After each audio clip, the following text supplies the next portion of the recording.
Le téléphone sonna à 3h47 du matin, interrompant le silence de la nuit.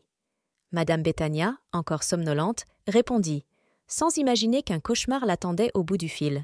« Il y a eu un accident. » Commença la voix formelle et distante du policier, la plongeant dans un tourbillon d'horreur.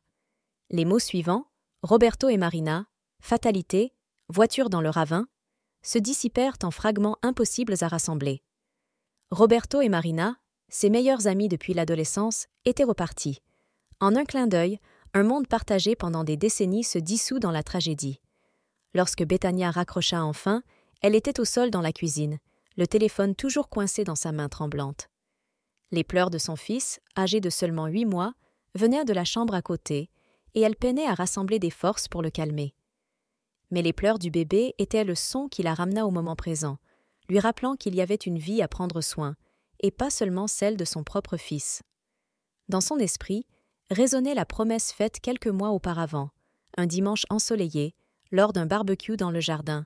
« Beta, si quelque chose nous arrive, tu t'occupes de nos petits, n'est-ce pas ?» Marina avait dit en souriant, comme si elle plaisantait sur l'impossible. Betania avait répondu avec légèreté, comme s'il ne s'agissait que d'une gentillesse ordinaire. « Bien sûr, mais rien ne vous arrivera. » Et maintenant, cette promesse, faite dans un contexte détendu, se transformait en un engagement colossal, un poids qu'elle n'avait jamais imaginé devoir porter. 4 enfants, 4 âmes qui, d'un coup, se retrouvaient seules au monde. Pedro, 12 ans, Lia, 10 ans, et les jumeaux Joao et José, 7 ans. Ils n'étaient pas totalement abandonnés, pas tant que Betania serait là. Lors de la veillée, Betania peinait à discerner les visages autour d'elle. La salle était remplie de personnes qui semblaient être des ombres, partageant la même douleur infinie. Mais ce qui brisa le cœur de Betania, c'était de voir les enfants, blottis dans un coin, effrayés et essayant de comprendre pourquoi leurs parents étaient maintenant dans des cercueils en bois. Lia, l'aînée des filles, tenait la main de ses frères et sœurs plus jeunes, son expression obstinée, une maturité forcée qu'aucun cœur d'enfant ne devrait supporter. Anthony, le mari de Betania, observait à distance, son visage inexpressif. Il s'était tenu à l'écart des enfants pendant toute la veillée, se maintenant juste assez près pour soutenir sa femme, mais sans aucun contact émotionnel avec ses petits endeuillés. Sur le chemin du retour, cependant, il rompit le silence. « Tu ne penses pas vraiment à ramener ces enfants chez nous, si ?» demanda-t-il, sans quitter la route des yeux. Sa voix semblait presque celle d'un étranger. Betania se tourna lentement vers lui, tentant de contenir son incrédulité. « Ce sont les enfants de Roberto et Marina, nos filleuls. J'ai fait une promesse à eux. » « Les promesses faites lors des barbecues ne sont pas des contrats légaux, » répondit Anthony, la voix froide comme de l'acier. « Betania, nous avons déjà un enfant. Nous avons du mal à soutenir notre propre foyer. Il existe des orphelinats, des endroits appropriés pour cela. » Le mot « orphelinat » sortit de sa bouche comme s'il s'agissait d'une solution pratique, comme s'il parlait de n'importe quel autre sujet quotidien. Mais pour Betania, cela sonnait comme une condamnation cruelle, impensable. Des orphelinats ? Comment pouvait-elle même envisager une telle idée? Les enfants de ses meilleurs amis, à qui elle avait promis amour et protection, étaient désormais un fardeau pour lui. Alors qu'Anthony conduisait, plongé dans ses propres pensées, Betania regardait les 4 enfants endormis sur la banquette arrière de la voiture. Leurs petits visages étaient marqués par les larmes, leurs expressions semblaient si fragiles et sans défense, même dans le sommeil. À ce moment-là, elle sut que quelque chose d'irrévocable avait changé en elle. C'était comme si une force ancienne, une détermination farouche et maternelle s'était éveillée d'un endroit profond et sacré dans sa poitrine. Peu importe ce qu'Anthony disait ou faisait, elle protégerait ses enfants. La maison qui semblait autrefois spacieuse était devenue petite et chaotique avec l'arrivée des 4 enfants. Chaque coin semblait rempli de voix, de jouets et de vêtements que Betania pliait sans relâche, essayant de garder de l'ordre. L'ancien bureau s'était transformé en chambre pour les jumeaux, avec des lits superposés arrangés à la hâte pour... Les meubles avaient été échangés et réorganisés dans une danse silencieuse et constante, où Betania transformait l'espace pour accueillir sa famille nouvellement agrandie. Pendant qu'elle effectuait ces ajustements, Anthony observait avec une expression de mécontentement, mais sans dire un mot. Les matins commençaient à prendre une nouvelle cadence de sons et de pas. Chaque matin, Betania préparait 5 lunchs différents, essayant de se souvenir des préférences de chacun. Pedro adorait les sandwichs au fromage. Lia préférait les fruits frais et les jumeaux adoraient les biscuits fourrés. Tout semblait en équilibre fragile, jusqu'à ce qu'une conversation inattendue interrompe le rythme de ce matin-là. Papa a dit qu'il ne paierait pas l'école privée pour les enfants des autres, chuchota son fils cadet à Lia à la table du petit déjeuner. Betania, qui préparait les jus, entendit cette phrase comme si elle avait été prononcée à haute voix. Paralysée un instant, elle força un sourire aux enfants, feignant de ne pas avoir entendu. Mais ces mots résonnaient dans son esprit, apportant une nouvelle réalité. Elle ne pouvait pas compter sur le soutien d'Anthony. Cet après-midi-là, Betania prit une décision silencieuse. Elle prit un morceau de papier et écrivit une annonce, hésitante mais déterminée. Femme de ménage disponible, travail honnête et fiable. Ce n'était pas ce qu'elle avait imaginé pour elle-même, mais c'était désormais une nécessité. Le lendemain, Betania commença à faire le ménage dans les maisons du voisinage, allant jusqu'à travailler dans 3, parfois 4, résidences par jour. Chaque pièce qu'elle gagnait était mise de côté dans une tirelire cachée sous son lit, le fonds d'éducation des enfants. Les matins commencèrent à suivre une routine complexe et implacable. Betania se réveillait à 5 heures du matin, préparant le café pour 6 personnes, rangeant les uniformes et vérifiant le matériel scolaire des enfants. Anthony partait tôt pour le travail, évitant le chaos du petit déjeuner et laissant Betania orchestrer la scène seule. Mais elle découvrit une force en elle qu'elle n'avait jamais imaginée. Parmi les enfants, Lia, l'aînée, devint rapidement une aide fidèle. À Tennant, elle affichait une maturité précoce, prenant soin de ses frères et sœurs, tressant les cheveux des filles et vérifiant les sacs à dos pour s'assurer que tout était en ordre. Dans des moments de silence, Betania remarquait le regard de Lia perdu, comme si elle cherchait la présence de sa mère qui n'était plus là. Et quand elle pensait que personne ne regardait, des larmes discrètes surgissaient dans ses yeux marrons, si semblables à ceux de Marina. Une nuit silencieuse, alors que les autres enfants dormaient déjà, Lia s'approcha de Betania, hésitante. « Tati Beta, vous n'allez pas nous abandonner, n'est-ce pas ?» Betania prit la fillette dans ses bras, ressentant la fragilité et l'insécurité qu'elle essayait de cacher aux autres. « Jamais, mon amour. Je n'abandonnerai jamais vous, » répondit-elle, sentant que ce moment scellait l'engagement qui pulsait déjà dans son cœur. C'est lors de l'une de ces longues nuits de travail que Betania découvrit quelque chose qui changerait sa vie à jamais. Elle venait de mettre son uniforme de femme de ménage à laver, quand, en retournant dans le salon, elle remarqua le téléphone d'Anthony vibrer sur la table. Ne pouvant résister à la curiosité, elle prit l'appareil et lut le message. « Fiston, papa viendra te chercher ce week-end. » La phrase brillait sur l'écran comme une révélation sombre. Chaque mot apportait une vérité qu'elle avait jusqu'alors ignorée. L'impact fut comme un coup de poing, et Betania resta là, immobile, regardant le téléphone, absorbant ce que tout cela signifiait. Anthony avait une autre famille, un autre enfant. Les voyages d'affaires, les absences de plus en plus longues, les sourires rares, tout avait maintenant un sens. Anthony ne se contentait pas de rejeter les enfants que Betania avait accueillis. Il avait déjà construit une autre vie, une vie où elle et son fils n'avaient pas de place. Assise dans la cuisine sombre, avec seulement le son lointain du vent rompant le silence, Betania pleura. Mais ses larmes n'étaient ni de douleur ni de désespoir. Elles étaient de libération. Son mariage, ses espoirs, sa confiance en Anthony s'étaient effondrés, mais, au milieu de la destruction, elle sentait le début d'une nouvelle force prendre possession d'elle. Lorsque le soleil se leva le lendemain matin, Betania avait déjà formulé un plan. Elle ne se contenterait pas de surmonter cette trahison. La vie lui avait donné des citrons, mais elle ne se contenterait pas de faire de la limonade. Elle transformerait le terrain en un vaste verger, où chaque arbre symboliserait la résilience, l'amour et la promesse qu'elle avait faite à ceux qui n'avaient plus personne à qui se tourner. Betania attendit une nuit de vendredi pour confronter Anthony. Ce fut après avoir couché tous les enfants, s'assurant qu'ils étaient en sécurité et endormis avant de faire face à la vérité qu'elle ne pouvait plus ignorer.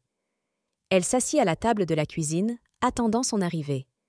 Lorsque Anthony entra et aperçut l'expression sérieuse de Betania, il hésita, mais, sans perdre son aplomb, se dirigea vers la table. Betania, en silence, prit son téléphone, ouvrit les messages et le posa sur la table, face à lui. « Tu as jusqu'à demain pour partir. dit-elle, sa voix basse et contrôlée. Anthony, surpris et un peu nerveux, lâcha un rire froid, essayant de garder son autorité. « Tu ne peux pas me mettre à la porte, » répondit-il, sa voix chargée d'arrogance. « Cette maison est aussi la mienne. » Bethania leva le regard, ferme et résolue, et corrigea, avec le calme de celle qui sait qu'elle a le contrôle. « La maison appartenait à mes parents, » dit-elle, soutenant son regard avec fermeté. « Tu n'y vis plus. » Anthony tenta d'argumenter, la menaçant de difficultés financières et s'interrogeant sur la manière dont elle se débrouillerait seule. Mais Bethania resta ferme, un léger sourire sur les lèvres. « J'ai des preuves de chaque trahison, chaque centime que tu as détourné pour ta seconde famille. Tu veux vraiment en parler à un avocat ?» Surpris et sans mots, Anthony comprit qu'il n'avait pas d'autre choix. Le lendemain, alors que la maison dormait encore, il quitta les lieux, emportant avec lui seulement ses vêtements, ses promesses brisées et le peu qui restait de son orgueil. Et ce faisant, Bethania se sentit enfin libre. Le lendemain matin, les enfants réalisèrent qu'Anthony était parti. Le silence dans la maison semblait presque solennel. Pedro, le plus âgé, fut le premier à briser l'atmosphère tendue. Il s'approcha de Bethania, l'air inquiet, et, d'une voix basse, demanda « On va aussi devoir partir, Tati ?» Bethania ressentit une pression dans son cœur. Avec soin, elle appela tous les enfants dans le salon. Elle voulait qu'ils comprennent exactement ce que ce changement signifiait. Elle s'assit au milieu de la pièce, entourée d'eux, et dit d'un ton assuré « Écoutez bien, chacun de vous, nous sommes une famille différente, compliquée, mais une vraie famille. Et une famille ne laisse jamais tomber sa famille. » Elle les étreignit un à un, ressentant le soulagement dans chaque regard qui la fixait. C'était comme si, à ce moment-là, une nouvelle promesse était faite, une promesse qu'ils étaient en sécurité et que rien ne les séparerait. Dans l'après-midi même, la maison commença à subir des transformations. Bethania décida que l'ancienne chambre d'Anthony, qui avait apporté tant de froideur, serait transformée en un espace d'étude. Chacun des petits reçut une nouvelle responsabilité dans la maison. Pedro s'occuperait du jardin, ceux qui le feraient se sentir utile et important. Lia aiderait en cuisine, montrant à tous à quel point elle avait déjà grandi. Et les jumeaux seraient responsables de ranger le salon après les leçons, une tâche qui, bien que simple, leur donnait le sentiment de faire partie de cette nouvelle routine. Le temps passa et, peu à peu, la maison prit un air complètement différent. Les murs, qui étaient autrefois d'un beige pâle, furent peints de couleurs vibrantes.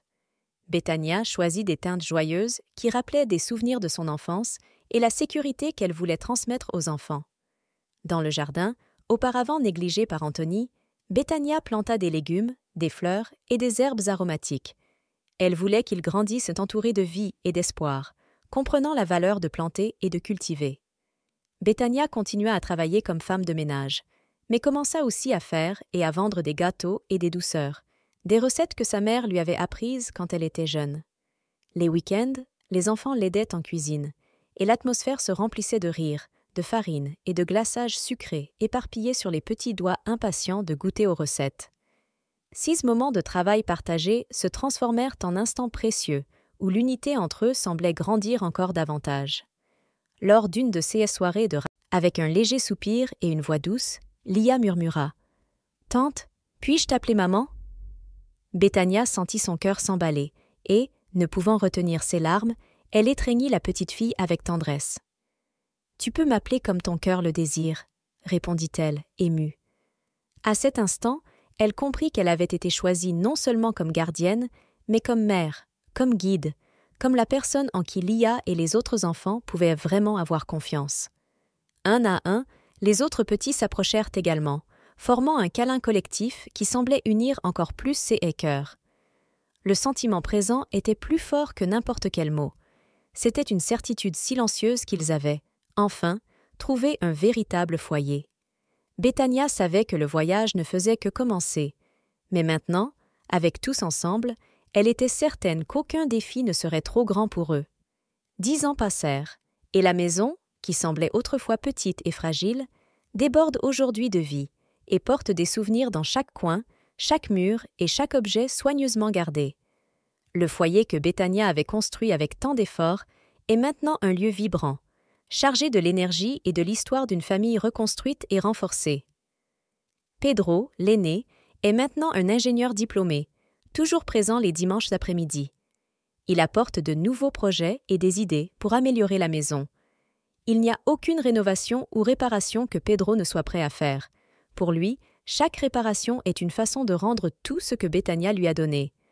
Lia, avec le même regard déterminé que toujours, étudie la médecine. Depuis qu'elle est petite, elle a l'idée fixe d'aider les gens, et chaque jour, elle se rapproche un peu plus du rêve de sauver des vies, tout comme elle aurait souhaité que ses parents aient été sauvés. Les jumeaux, qui sont encore au lycée, commencent à planifier leur propre chemin et parlent de l'avenir avec enthousiasme, chacun ayant des rêves différents, mais tous deux inspirés par la force qu'ils ont appris à apprécier dans leur vie avec Betania. Un dimanche après-midi, toute la famille est réunie pour un déjeuner.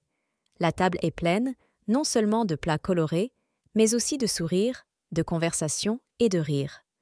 Chaque personne a une histoire et un souvenir, et tous les regards se croisent dans une complicité silencieuse, mais pleine d'amour et de gratitude. Betania observe chacun autour de la table, et son cœur déborde de fierté en voyant que les enfants qui sont arrivés brisés et effrayés sont maintenant des jeunes forts, résilients et déterminés. Son fils cadet, maintenant un adolescent plein d'idées et de projets, a ses cousins comme meilleurs amis et confidents. Les liens entre eux sont si profonds qu'il serait difficile pour quiconque venant de l'extérieur de savoir qu'ils n'ont pas grandi ensemble depuis la naissance. Cette union, pense Betania, est sa plus grande victoire. Soudain, Lia, maintenant une jeune femme avec les mêmes yeux brillants et expressifs que sa mère, appelle Betania avec tendresse. « Maman » demande-t-elle, sa voix pleine de douceur. « Raconte-nous encore comment tout a commencé. » Betania sourit, et ses yeux se remplissent de larmes en regardant les photos de Marina et Roberto, ses amis de longue date, sur le mur. 6 images sont un rappel constant d'une promesse qui a commencé comme un devoir et s'est transformée en amour, d'une perte qui est devenue un nouveau commencement. Elle regarde Lia et les autres, le visage serein, mais chargé d'émotion. Tout a commencé avec une promesse, commence-t-elle, la voix douce et ferme. Mais cela a continué par choix. Chaque jour, à chaque instant, je vous ai choisi.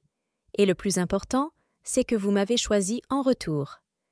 6 mots, qui viennent du fond de son âme, sont accueillis par des sourires et des regards d'admiration. Pedro lève son verre de jus, un geste simple mais chargé de signification. « À la meilleure maman que le destin ait pu nous donner », dit-il, avec un éclat dans les yeux. Tous trinquent, souriant et échangeant des regards, y compris les petits amis et petites amies qui font maintenant partie de cette famille élargie et accueillante. Anthony? Il essaie de prendre contact de temps en temps. Elle pense à Marina et Roberto qui lui ont confié le plus beau des cadeaux, la chance de former cette famille. Avec un soupir apaisé, elle regarde les étoiles et murmure « Promesse tenue, mes amis », et cela a valu chaque seconde. Parfois, la vie nous présente des défis qui semblent insurmontables, des situations qui testent nos forces et nous font douter de nous-mêmes. Mais c'est justement dans ces moments que nous découvrons la profondeur de notre caractère et le pouvoir que nous avons de transformer les difficultés en amour et en espoir. L'histoire de Donna Betania n'est pas seulement une question de tenir une promesse. C'est la preuve que le véritable amour est un choix quotidien, un choix qui exige du courage, de la patience et de l'engagement. Si cette histoire a touché votre cœur, partagez-la. Il y a des gens qui affrontent leur propre lutte et qui pourraient avoir besoin d'entendre qu'il est possible de gagner, que la famille est plus que des liens du sang et que l'amour est plus que des mots. Laissez votre « j'aime » si vous croyez au pouvoir transformateur de l'amour et à la capacité de choisir, chaque jour, de faire la différence dans la vie de quelqu'un. Abonnez-vous pour d'autres histoires qui nous rappellent ce qu'il y a de plus beau dans la nature humaine, notre capacité à aimer et à transformer la douleur en résilience. Comme Donna Betania le dit toujours, « L'amour n'est pas une promesse que nous faisons une fois, c'est un choix que nous faisons tous les jours. » Si cette histoire a touché votre cœur, n'oubliez pas de laisser votre « j'aime » et de vous abonner à la chaîne. Chaque histoire partagée est une lumière qui s'allume dans l'obscurité de quelqu'un. Astérisque, astérisque. En mémoire de tous ceux qui choisissent d'aimer au-delà des circonstances, dot ***.